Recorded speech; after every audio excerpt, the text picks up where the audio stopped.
Hi guys, Mike back again with Paint What You've Got, Don't Buy What You Want challenge. Those of you that have watched my previous videos will be aware that I am on a mission to paint everything I've got before I buy anything new. And this kind of applies to things that you need to build and paint. So I had to put that little rider in really just to sort of exclude myself from board games and other bits and bobs that I might want to pick up, books and things. But certainly from a modelling point of view, I want to build and paint everything I've got from a 40k perspective before I buy anything new. So, just a quick update. Just reach around here a sec.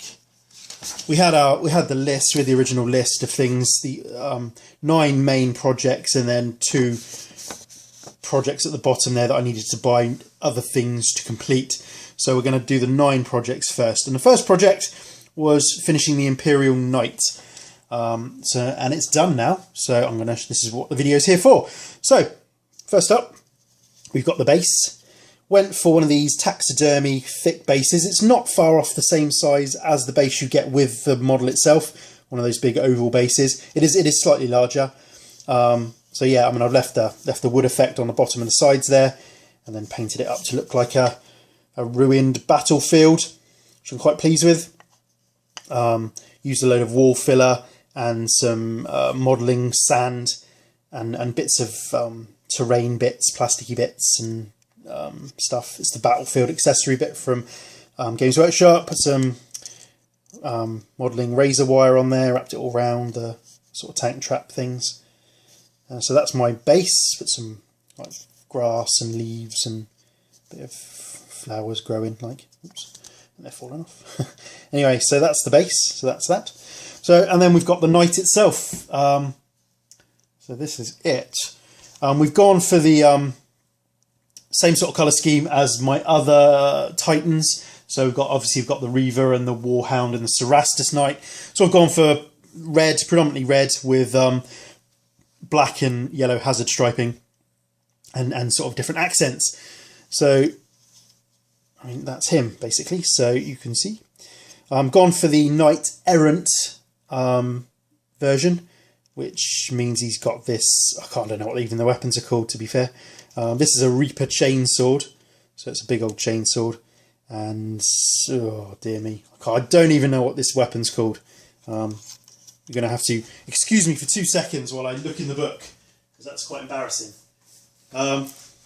Picked up the new Imperial Knight book as well. So that was something I bought, but I didn't have to buy it or paint it. It's called a thermal cannon. So those of you that don't know, yeah, I picked this up yesterday. So I have bought stuff, but I don't need to build or paint this, but I wanted to get it for the points. I had the old book, but you know, for £22.50, I thought I'm just going to pick that up because that's cheap money. So anyway, so we've gone for the Knight Errant. So he's got a thermal cannon and the Reaper chainsword, and he's got a stubber, a heavy stubber. So yeah, pretty pleased with him, to be fair. We've, again, gone for the same sort of colour scheme as with the other Knights or the other Titans I've got. So we've gone for a shin guard there that's hazard stripe. We've gone for knee guards, which are hazard stripy. But I've done one here that's black and red. Put some wings on there. These are all decals. Weathered up the thermal cannon and the chainsword there. Painted his helmet yellow to match him with the rest of my other Titans. Put some decals on the shield there. This all moves. The stubber moves. He moves at the waist. He is magnetised at the waist with a hefty magnet. So it's for ease of painting, if nothing else. So that's that. And the weapons move as well. So let's take that off. So we've got movement of weapons, so they'll move in and out and up and down. And to be fair, once there's paint on them, I think I said that before, they kind of stay in the position you want them to stay in. So I mean, there's not a huge range of movement there, so you could effectively glue them, but that's that. The head does move as well slightly, but yeah, again, don't really need to. And the carapace comes off if you are that way inclined. But there's no interior detail. There's no pilot or anything like that. So again, you could just glue that on, to be fair. So yeah, Shoulder pads are glued on. There's some shoulder pad detailing. Did all the weathering up on the exhausts and the back of him. Picked out the detail, copper pipes and stuff on the arm joints. And that's him. So yeah, pretty pleased with him. Pretty pleased with the way he came out.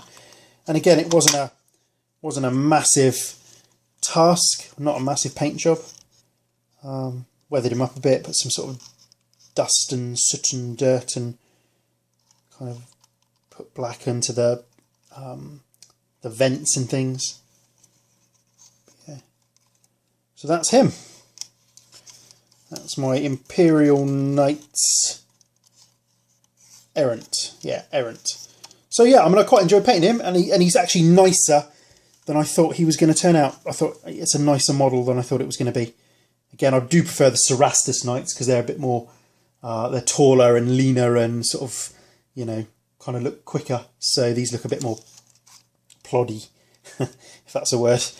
So yeah, but I'm overall really happy with him. So that is project 1 done of paint what you've got. I shall do another video of the next project coming up.